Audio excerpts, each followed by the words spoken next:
मेरे नबी पाक ने फरमाया तू रब के बारे में जैसा गुमान करेगा अल्लाह भी तेरे लिए वैसा ही बन जाएगा।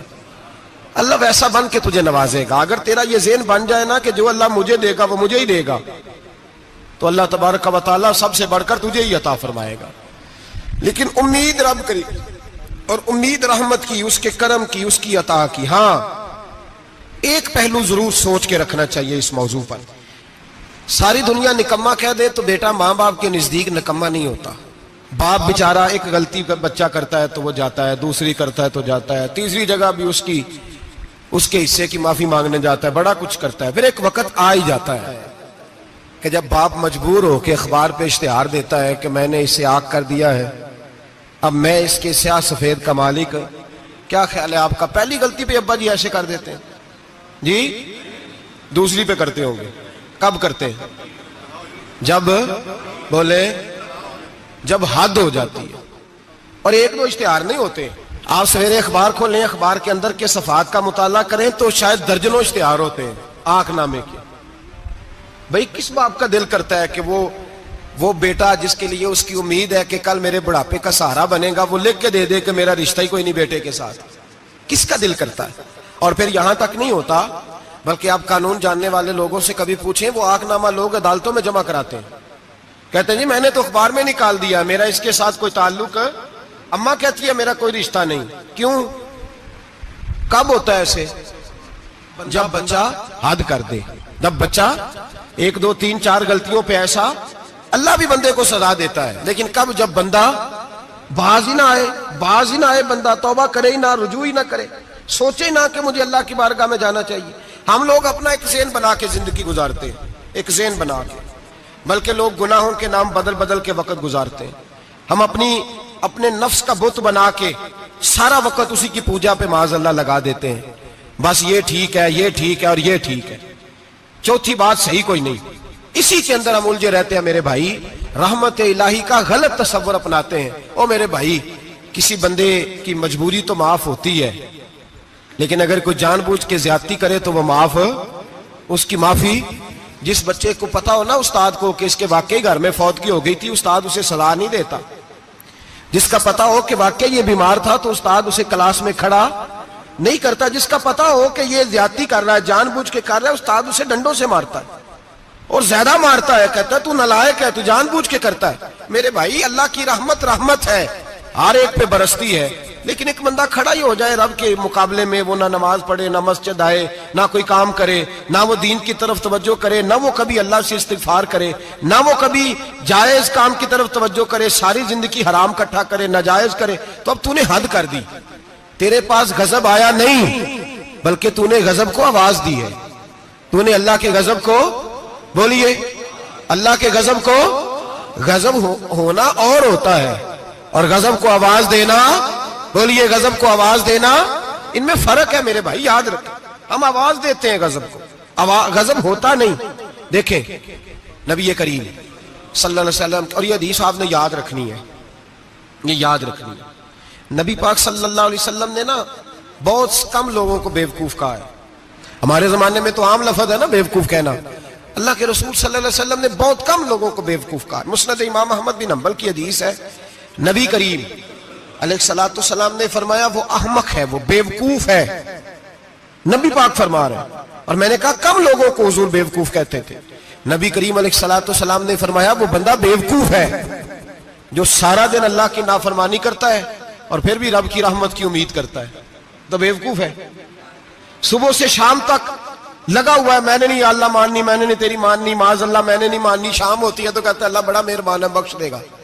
तो बेवकूफ है, तू बेवकूफ है। तू बता ना क्या मजबूरी थी नमाज ना पढ़ने की? किसने तुझे गन पॉइंट पे कहा था हराम खाने को? और फला आदमी की तूने गीबत की तो तेरा उसमें क्या फायदा था? ये जो तूने सिर्फ 10 बंदों को हंसाने के लिए झूठा लतीफा सुनाया, इसमें तेरा क्या नफा था? तू सुबह से शाम तक नाफरमानी करता है, शाम को कहता है अल्लाह करीम है माफ कर देगा, अल्लाह मेहरबान है माफ कर देगा। उस्ताद मेहरबान होता है कि नहीं? फेल क्यों करता है इम्तिहान में? बोले उस्ताद बाप होता है ना, उसका दिल करता है शागिर्द फेल हो जाए, तो क्यों करता है? लेकिन शागिर्द ने ज्यादती की, उसने पढ़ा नहीं। उसने, मैंने कहा बाप आंकनामा लिखवाता है, मजबूर होकर लिखवाता है ना, ओ भाई याद, बड़ी प्यारी मिसाल मुल्ला रूमी लिखते हैं, कहते हैं मेरे गांव की एक बीबी थी, उस बीबी ने एक बछड़ा पाला हुआ था। देहातों में ना बूढ़ी माएं बछड़े को पेड़ा देती थी और नाम भी रख लेती थी, किसी ने मिठू नाम रखा होता था, किसी ने कोई नाम। कहते माँ ने बछड़ा रखा हुआ था, अम्मा उसको आवाज देती तो बछड़ा दौड़ा आता, अम्मा उसको पेड़ा खिलाती। बछड़ा बड़ा प्यारा था, जवान हो गया। अम्मा इसलिए बछड़ा पाल रही थी कि जब बछड़ा बड़ा हो जाएगा तो हाल के अंदर बच्चे उसे लगाएंगे, खेती में हाल चलाएंगे। बछड़ा बड़ा हो गया, अम्मा के बेटे कहने लगे अम्मा ला, तूने बड़ा खिला पिला लिया, इससे कोई काम लेते। हाल के आगे लगाया तो कहने लगा मैंने तो नहीं चलना। अम्मा के पास आए, कहने लगे ये नहीं चलता। अम्मा कहने लगी चलो टाइम दो, थोड़ा समझ जाएगा। फिर मौका दिया, फिर आए, कहा अम्मा अब तो हमने उसके नाक में नकेल भी डाल दी है, लेकिन अब भी ये हल में चलने को तैयार है। मुल्ला रूमी रहमतुल्लाह अलैह फरमाते हैं फिर कहा अम्मा से, अम्मा कहने लगी चलो थोड़ा टाइम और दे दो, सियाना हो जाएगा। थोड़ा टाइम और दिया, डंडे भी मारे, लेकिन वो सियाना होने को तैयार है। अब अम्मा के पास आए तो अम्मा मजबूर हो गई, दिल नहीं करता था। कहने लगी जाओ फिर कसाई के हाथ बेच डालो। वो गया कसाई के पास, उसे काटा गया, उसकी खाल उतारी गई, उसके छोटे छोटे पीस करके खा गए लोग। वो मां रो रही थी। लोगों ने अम्मा से कहा तुझे तो बड़ा प्यारा था, तूने कटवा को दिया। तो अम्मा कहने लगी प्यारा तो बड़ा था पर मानता नहीं था। प्यारा बड़ा था, काश बात मानता, मकसद पूरा करता तो कभी भी काटा। भाई रब करीम नहीं चाहता बंदा दोजख में जले, अल्लाह की रहमत नहीं चाहती जहन्नम में जले, पर बंदा मानता ही नहीं, ये तैयार ही नहीं होता। ये सोया हुआ है सवेरे, ये वो गप्पे लगा रहा है, असर के वक्त चौराहे पे खड़ा है, नमाज पढ़ने नहीं आया। इसने सारी जिंदगी में दर्जनों लतीफे सीख लिए, हजारों कहानियां सीख गया, कुरान पाक पढ़ना नहीं सीखा। इसने जिंदगी की हर चालाकी सीख ली है, नहीं सीखी तो अपने रसूल की हदीस नहीं सीखी, नहीं सीखा तो दीन की जरूरी बातों को नहीं सीखा। अब रब की रहमत तो नहीं चाहती कि बंदा जहन्नम में जाए, वो तो मेहरबान है, लेकिन रब करीम का कानून का तकाजा यह है कि जो अहकाम पूरे नहीं करेगा उसे फिर दोजख में ढाला जाएगा। तो हमारे बुजुर्ग फरमाया करते थे असल बात यह है कि अल्लाह नहीं मुसलमान को दोजख में डालना चाहता, मुसलमान अपनी मर्जी से छलांगे लगा रहे हैं, ये खुद छलांगे लगाता है, ये बाज नहीं आता। आप यकीन करें बड़ी जिम्मेदारी के साथ, बड़े खुलूस के साथ और बड़ी दयानतदारी से तजर्बे की बात अर्ज करता हूं। हमारे बहुत सारे गुनाह ऐसे हैं जिन गुनाहों का हमारी दुनियादारी को भी कोई फायदा नहीं, कोई फायदा नहीं हमारी दुनिया को भी उस गलती का। मेरी बातों की समझ आ रही है आप दोस्त? कुछ गुनाह ऐसे, एक तो होता है कि दुनिया का कोई फायदा हो, उस गुनाह में हमारी दुनिया का भी कोई फायदा। जो आदमी झूठे लतीफे सुनाता है, झूठ बोलता है, झूठ कोई फायदा नहीं उसे। लोग 10 मिनट हंसते हैं और बाहर जाकर कहते हैं यार ये तो कोई गैर संजीदा आदमी, वो अकल ही नहीं। क्या फायदा कमाया उसने, क्या नफा लिया उसने? जो आदमी बढ़ बढ़ के बातें करता है, 2, 4, 5, 10 आदमियों की कीमत कर जाता है, लोग कहते हैं यार बड़ा चुगलखोर है। क्या कमाया उसने जिंदगी में? कुछ हासिल कर लिया उसने? हमारे बहुत सारे गुनाह मेरे भाई वो है जिनका हमारी दुनिया को भी कोई फायदा नहीं। तो क्यों ना हम उन गुनाहों को छोड़ दें ताकि हमारे दीन को तो फायदा हो जाए, दीन को तो फायदा हो जाए। सिर्फ जुबान के जायके हैं, कुछ देर के लिए हमारी तबीयत के तकाजे हैं, 10 मिनट की मुस्कुराहट है जिसके लिए हम अल्लाह तबारक व तआला का कानून तोड़ते फिर जा रहा हूं। मेरे हबीब करीम अलैहिस्सलाम ने मुसलमान को कहा है कि तेरा रब तो चाहता है कि बस तू आ जा, वो तुझ पे रहमत नाजिल कर देगा। आना तो शर्त है कि नहीं? आना तो शर्त है कि नहीं? अच्छा चले ये बताएं, जो आदमी 1 से लेकर 31 तारीख तक ड्यूटी करे उसको तनख्वाह लेने जाना पड़ता है कि तनख्वाह घर आ जाती है? बोल के बताएं। फिर भी जाना पड़ता है, ओके मैंने ड्यूटी पूरी की है, फिर भी जाना पड़ता है। ड्यूटी पूरी करने के बावजूद तुझे तनख्वाह लेने, और हो सकता है कि यह भी कहा जाए अभी आई नहीं कल आना, हो सकता है यह भी कहा जाए परसों आना, यह भी मुमकिन नहीं कि फौरन ओ खुदा के बंदे तू आता ही नहीं खुदा की रहमत लेने, तू उसके घर की तरफ रुजू ही नहीं करता, तू तवज्जो ही नहीं करता, तू कहता अल्लाह मेहरबान है। भाई मेहरबान तो है, तू रहमत लेने आया है, तूने को बहाना बनाया उसकी रहमत का। अल्लाह की रहमत कीमत नहीं मांगती, बहाना मांगती है, पर बता ना तेरा को बहाना है कि नहीं। मेरे नबी करीम सैयद आलम सल्लल्लाहु तआला अलैहि वसल्लम ने फरमाया रब कीमत का सवाल और नहीं मांगता। यकीन करें नहीं मांग, बंदे कीमत मांगते हैं। आप 100 दफा मुस्कुरा के बात करें, एक दफा ना करें तो कहते हैं मौलवी साहब अमीर हो गए, अब तो सही सलाम भी नहीं लेते। एक दफा हो सकता है बेचारा पेट में दर्द हो रही हो सकता है घर की को बहुत बड़ी टेंशन हो सकता है कोई मजबूरी हो। बंदे हमा वक्त कीमत मांगते हैं, हमा वक्त आप तंदुरुस्त हैं, हर वक्त आप कीमत अदा करते हैं तो लोग राजी हैं। लेकिन रब कहता तू कोई कीमत ना दे, कोई बहाना ही बना ले, तेरा रब तुझसे राजी हो जाएगा। सुने बड़ी प्यारी हदीस, बड़ी खूबसूरत हदीस, कंजुल माल में दीगर कुतुब हदीस में है। हजरत अबू हुरैरा रदी अल्लाह तआला अन्हु फरमाते एक बाबा जी नबी पाक की बारगाह में आए और जब वो वापस जाने लगे तो मैंने उम्र पूछी तो उम्र थी 96 साल। कहते हैं बुजुर्ग जब आए ना तो ये भवें जो है ना उनकी सफेद होके तो यूं आंखों पे आ गई। बड़ी छड़ी बाबा जी ने पकड़ी हुई और दोनों हाथ पकड़ के ना छड़ी के ऊपर झुके हुए हैं एक जानिब। कुर्बान जाऊं, कहते हैं जब वो बुजुर्ग मस्जिद में दाखिल हुए तो मेरे रसूल ने खड़े होकर इस्तकबाल फरमाया, खड़े हो, और नबी करीम सल्लल्लाहु अलैहि वसल्लम ने आगे बढ़ के बाबा जी को बाजू से पकड़ा और बिठाया। हुजूर बैठ गए। कहा बुजुर्गों कैसे आए हो? तो कहते हैं वो बाबा जी बात करते तो आंख खोल के पहले हुजूर का चेहरा देखते, फिर वो बात करते तो उनके लबो लहजे के अंदर बड़ी परेशानी, बड़ी तकलीफ, बड़ी मायूसी। अर्ज करने लगे या रसूल अल्लाह, हुजूर जिंदगी सारी गुनाहों में बीत गई है, हुजूर गलतियां ही गलतियां, याद माजी अजाब है, यार अब छीन ले मुझसे हाफजा मेरा। अल्लाह के रसूल बड़ी लंबी फहरिस्त है, पाप ही पाप है, काले स्याह दफ्तर है। या रसूल अल्लाह सल्लल्लाहु अलैहि वसल्लम जब पलट के देखता हूं हुजूर मुझे नेकी दिखाई नहीं देती। हुजूर इस उम्र में आपका एक सहाबी मिला है, उसने बात समझाई है तो थोड़ा ख्याल आया है, लेकिन या रसूल अल्लाह सल्लल्लाहु अलैहि वसल्लम अब मेरा वजूद बेकार हो गया है, हुजूर बूढ़ा हो गया हूं। 3 बातें कही बुजुर्गों ने और निराली कही। कहने लगे या रसूल अल्लाह सल्लल्लाहु अलैहि वसल्लम, हुजूर अब तो मेरी कमर भी सीधी नहीं होती कि मैं नमाज ही सही अदा कर सकूं, बूढ़ा हो गया हूं। या रसूल अल्लाह सल्लल्लाहु अलैहि वसल्लम, अब मेरे अंदर ताकत नहीं कि मैं मेहनत मजदूरी करके सदके और खैरात दे सकूं। या रसूल अल्लाह सल्लल्लाहु अलैहि वसल्लम, अब मैं तलवार लेके जिहाद भी नहीं कर सकता। हुजूर ना मैं लंबी नमाजें पढ़ सकता हूं, आका ना मैं सदकातो खैरात दे सकता हूं, महबूबा ना मैं दीन के लिए कोई जिहाद कर सकता हूं। बेकार वजूद है, बेकार वजूद को तो घर वाले बर्दाश्त नहीं करते, बच्चे दुआ करते हैं या अल्लाह अब्बा जी को पर्दा दे दे, अम्मा को पर्दा दे दे, बेकार हो गया हूं और आज आया हूं तो मुझ बेकार को मेरा रब कबूल कर लेगा। आज कलमा पढ़ूं तो बेकार हूं, किसी काम का नहीं, ना नमाज ना सदकात ना जिहाद, कबूल कर लेगा। हजरत अबू हुरैरा फरमाते हैं जैसे बरसात में बारिश की झड़ी लगती है, यूं मुस्तफा की आंखों से झड़ी लग गई। हुजूर खुल के रोए, खुल के। और मेरे हबीबे पाक ने फरमाया बुजुर्गो बड़े मुजाहिद हैं, दीन के लिए जिहाद करने वाले बड़े हैं, रब करीम को आपकी तलवार की इतनी हाजत नहीं। और फरमाया उसके खजाने कोई खाली तो नहीं कि आप ही गोया सदका देंगे तो भरे जाएंगे। और फरमाया फिर रब करीम की शान में इजाफा नहीं करती इबादतें, वो तो बंदे को नफा देती हैं। मैं बुजुर्गो ना आप जिहाद करें, ना आप सदकात दे, ला लंबी नमाजें पढ़े, आप सिदक दिल से आ जाए, अल्लाह के रसूल का वादा है रब आपको बगैर हिसाब किताब जन्नत अता फरमा देगा। आना तो शर्त है कि नहीं, आए तो सही, ना पहुंचे तो सही, आ जाए, उसको नहीं आदत सदका तो खैरात की, जिहाद की, तबलीग, आए तो सही ना। मेरे हबीब ने फरमाया बंदा जब रो के कहता है ना या अल्लाह गलती हो गई माफ कर दे, फरमाया मेरा मालिक उसे फौरन ही माफ फरमा देता है। तू आ तो सही, तू आता ही नहीं, तू आ ही नहीं रहा, तू घर में बैठा हुआ है, तू सोया हुआ है, तू दुकानदारी कर रहा है, तू पैसे गिन रहा है, तू आया ही नहीं, आ तो सही।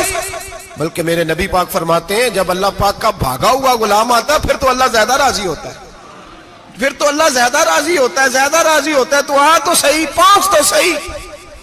बल्कि सूफिया तो और बात करते हैं, वो कहते हैं तू कभी भूल के भी रब रब करे तो अल्लाह तो उसे भी कबूल कर लेता है, भूल के। मुल्ला रूमी कहते हैं बनी इस्राइल का बंदा है, सनम पत्थर को कहते हैं, बुत को कहते हैं, बुत के सामने खड़ा है और सारी रात कहता है या सनम या सनम या सनम, ए पत्थर ए बुत, सारी रात पुकारता रहा। रात गहरी हो गई, नींद का गलबा थक गया, सोने के करीब आया तो गलती से मुंह से निकल गया या समद, या सनम की जगह निकल गया। रब करीम ने फरमाया जिब्रील दौड़ के जा, जो मांगता इसे दे दे। हजरत जिब्रील अर्ज करते हैं मौला भूल के तेरा नाम ले रहा है, भूल के ले रहा है।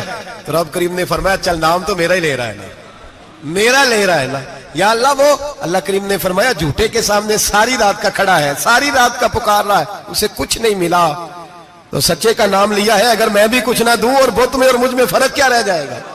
जा जो मांगता है झोली भर के दे, नाम तो लिया है ना। ओ भाई तू बहाना तो बनाना, वो आ तो सही ना, तू यहां आ जा, पहुंच जा, आ जा, बस बैठ जा, उसकी बारगाह नाज में हाजिर तो हो ना। तुझे फुर्सत ही नहीं, तू यारों के लिए टाइम निकालता है, बाजारों के लिए टाइम निकालता है, गलियों के लिए टाइम निकालता है, चौकों चौराहों के लिए टाइम निकालता है, हफ्ते में एक दिन होटलिंग के लिए भी जाता है, लेकिन कभी छुप के 2 नफलों की तुझे तौफीक नहीं होती। और मैं कई दफा कह चुका हूं, जिस बंदे को बगैर इबादत के रिज़्क ज्यादा मिलने लग जाए उस पर आजमाइश होती है रब करीम की। अल्लाह फरमाता है इसको पैसे दो, इसे आने ना देना, इसको को चल पैसे दौड़ जा। लोग समझते हैं मैं बड़ा ज़हीन हूं, अक्लमंद हूं, देखो मैं अपनी होशियारी से, चालाकी से आगे निकल गया। तो आजमाइश है, ये तो आजमाइश है रब करीम की तरफ से, ये तो उसकी खुफिया तदबीर है। मेरे भाई उसकी बारगाह नाज तक जो आ गया, आना तो हमारी जिम्मेदारी है कि नहीं? फिर उसकी रहमत आगे बढ़ के इस्तकबाल कर लेती है, फिर अल्लाह का फजल उसको थाम लेता है उस बंदे को। और खुदा की रहमत कितनी ज्यादा है। मेरे हबीब करीम सैयद आलम सल्लल्लाहु अलैहि वसल्लम ने फरमाया अल्लाह ने अपनी रहमत के 100 हिस्से किए। हुजूर फरमाते हैं एक हिस्सा अल्लाह ने दुनिया में नाज़िल किया है। कितना? एक हिस्सा।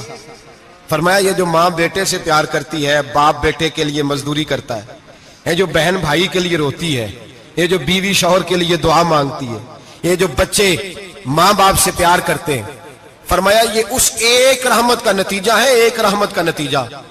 तो सहाबा कहने लगे या रसूलल्लाह वो 99 किधर है? नबी पाक ने फरमाया रब करीम ने संभाली हुई है, कयामत के दिन तुम्हें अता फरमाएगा। अभी तो एक नाज़िल की है, अभी अल्लाह ने। एक बुजुर्ग थे, हमें तफसीर पढ़ाया करते थे, तफसीर के उस्ताद थे। मैंने उनसे एक दिन कहा, मैंने कहा हज़रत साहब कुछ बातों में ना मैं अड़ जाता हूं, मैं अपने आप को इतना लायक नहीं समझता, तो कहीं कहीं ना ज़हन उलझ जाता है, तो कभी उलझ जाता हूं। एक सवाल कई दिनों का है, उसूल तफसीर का मसला है, तो जरा कुछ चीजें ऐसी होती हैं बुजुर्ग कहते हैं जो किताबों से नहीं मिलती, सिर्फ सीनों से मिलती है। कोरस तो फकत लफ्ज ही सिखाते हैं, ये आदमी है जो आदमी बनाते। मैंने कहा साहब ये समझ नहीं आई कि यहां भी साहब वहां भी साहब।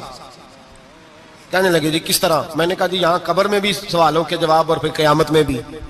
मुझे कहने लगे जाओ इमाम राजी की तफसीर उठा के लाओ। मैं तफसीर उनके सामने ला के रखी, तो कहने लगे ये सैयदना यूसुफ अलैहिस्सलाम का वाकया जरा देखो तफसीर यूसुफ में, उसमें एक अजीब बात लिखी है। हजरत यूसुफ अलैहिस्सलाम के जमाने में कहत हो गया, तो जनाब यूसुफ अलैहिस्सलाम ने, क्योंकि आप अल्लाह के नबी से पहले से जान गए कहत होगा, तो हजरत यूसुफ ने गंदम पहले स्टॉक कर ली थी बहुत ज्यादा। बाकी इलाकों में जब कहत पड़ा ना, अब सब लोगों ने मिस्र की तरफ रुझान किया गंदम लेने के लिए। तो हजरत यूसुफ अलैहिस्सलाम ने ना शहर के दरवाजे पर बंदे खड़े कर दिए। फरमाया जो बंदा आए ना उससे 2 सवाल पूछना, जो आएंगे लोग गंदम खरीदने, जो आए 2 सवाल पूछना। एक पूछना कहां से आया है, और एक पूछना लेके क्या आया है। एक पूछना, समझ आ रही है बात, और दूसरा पूछना कि लेके सोना लेके आया है, चांदी गंदम खरीदनी है तो क्या चीज लेके आया है, कि नगद पैसे लाया है, ये पूछ लेना। जो आए 2 बातें पूछना, एक पूछना कहां से आया है और दूसरा पूछना क्या।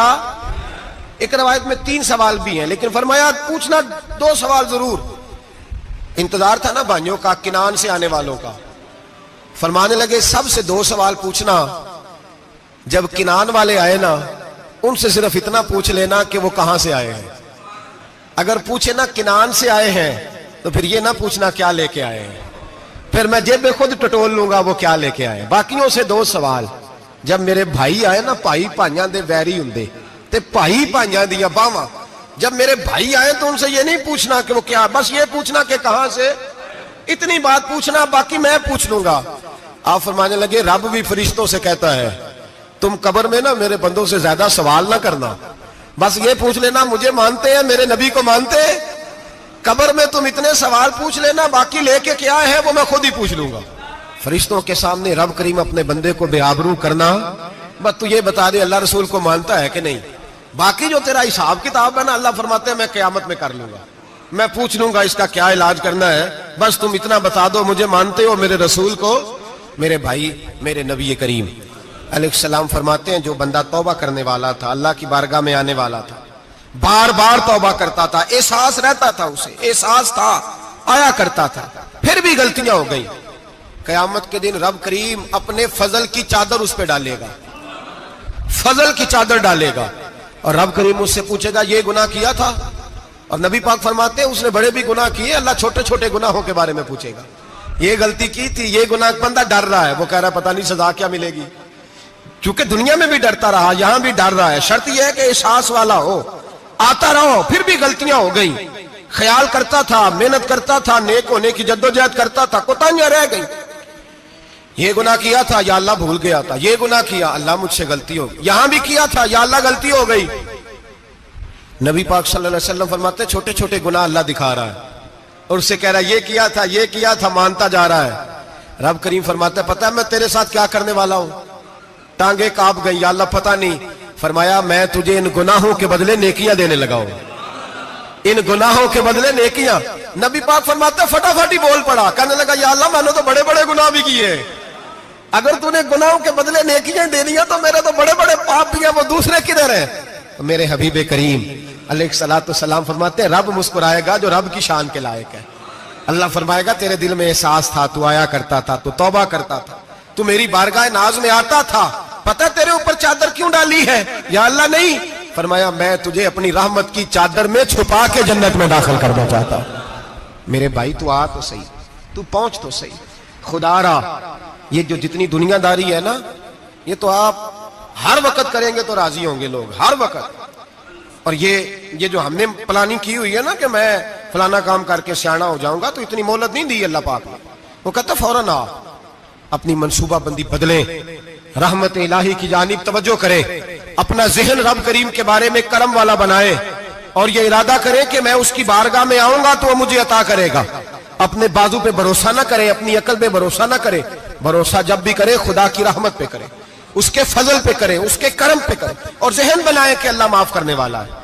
हमारे जिम्मे यह है कि हम अपने गुनाहों का एहसास पैदा करें, हमारी जिम्मेदारी यह है कि हम तौबा सच्ची और खरी करें, हमारी ड्यूटी यह है कि हम अल्लाह की बारगाह में सही मानों में हाजिरी दें। हम तौबा भी झूठी करते हैं, बल्कि अगर मैं कहूं कि मजाक करते हैं।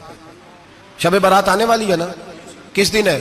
जुमेरात को शब बारात आएगी। कुछ लोग तो खैर वैसे डट जाते हैं, कहते हैं हम नहीं मानते, वो पक्के लगे हुए हैं, वो कहते हैं नहीं इबादत नहीं करनी चाहिए। मैंने कहा यार बस करो, छोड़ दो, अब अल्लाह की इबादत करने के लिए भी तुमसे सनद लेनी पड़ेगी कि मौलवी साहब इजाजत दे, नफल पढ़ लें, इजाजत लेनी पड़ेगी। और बंदे बड़े समझदार हैं, वो कोई सियासी बंदा दूसरी पार्टी का आ जाए तो उसे मुतमिन कर लेते हैं, कुछ बसरा दूसरी जमात का मसला पूछ ले, कहते मौलवी साहब पूछ के दसांगा। ये मोटी सी बात है। शबरात को क्या होता है? इबादत। क्या होता है? बोल के बताए। यही होता है ना, तो इसके लिए सर्टिफिकेट की जरूरत है जी। वल्लज़ीना यबीतूना लिरब्बिहिम सुज्जदन व क़यामा। अल्लाह फरमाते हैं मेरे बंदे सारी रात गुजार देते हैं या कयाम करते हुए या सजदा करते हुए, इसके लिए सर्टिफिकेट की जरूरत है। बड़ी जल्दी मसला पूछने आ जाते हैं लोग। हाँ, एक वो है जो मानते ही नहीं सिरे से, एक वो है जो बड़ा अजीब मानते हैं। वो कहते हैं शबरात है, छोटा गोश्त ही नहीं मिल रहा दुकान से। भाई शबरात गोश्त खाने का दिन है, हलवा खाने का दिन है शब बारात, मौज करने का दिहाड़ा आ गया शब बारात। शबरात आई, अब पहले किलो गोश्त आता था, अब 2 किलो ले लो। ये कौन सा तरीका है शब बारात मनाने का? और फिर शब बारात मनाई जाएगी, मेराज शरीफ से पटाखे चल रहे हैं रोज शाम को, चलते हैं ना? नहीं, मैं क्या, अरे मैनू गलती लगती, तुसी बोले नहीं ना, चलते हैं पटाखे। कौन बेचता है पटाखे? हिंदू, सिख, यहूदी। चलाता कौन है? किसने कहा चलाने को? इसमें कोई किसी फिरके का भी इख्तलाफ नहीं होता। डरना चाहिए अल्लाह पाक से। अल्लाह जहन्नम की आग ठंडी करता है, हम जलाते हैं शबरात को। रब फरमाते हैं ठंडी होगी, हम जला रहे हैं। बच्चे पटाखों के पैसे पड़ोसी से लेके आते हैं कि हमसे लेते हैं? हम मना क्यों नहीं करते? जूते ना पॉलिश करने पे तो थप्पड़ लगते हैं, तो पटाखे वाले बच्चे को नहीं पूछा जा सकता? बाप की जिम्मेदारी है। और मुहद्दिसीन ने मसला लिखा है, अगर बच्चा नाबालिग कोई गलती करता है तो उसका बाप जिम्मेदार है, जवाब दे उसकी जगह। इनको समझाएं। शब बारात आएगी, फिर तौबा होगी, हर मस्जिद से रोने की आवाज आएगी, जोर जोर से लोग रोएंगे, तड़पेंगे, इज्तिमात होंगे, बड़े बड़े इज्तिमात होंगे, तौबा करेंगे लोग, करेंगे ना इंशाअल्लाह ताला, आएंगे ना लोग मस्जिदों में। फिर सवेरे झूठ बंद हो जाएगा ना, अगली सुबह मिलावट खत्म, कम तोलना खत्म। ये कैसी तौबा है? वो दुकानदार जो शबरात वाले दिन गलत सूजी फरोख्त कर रहा है, मिलावट वाली चीनी बेच रहा है ताकि दवाइयों में धोखा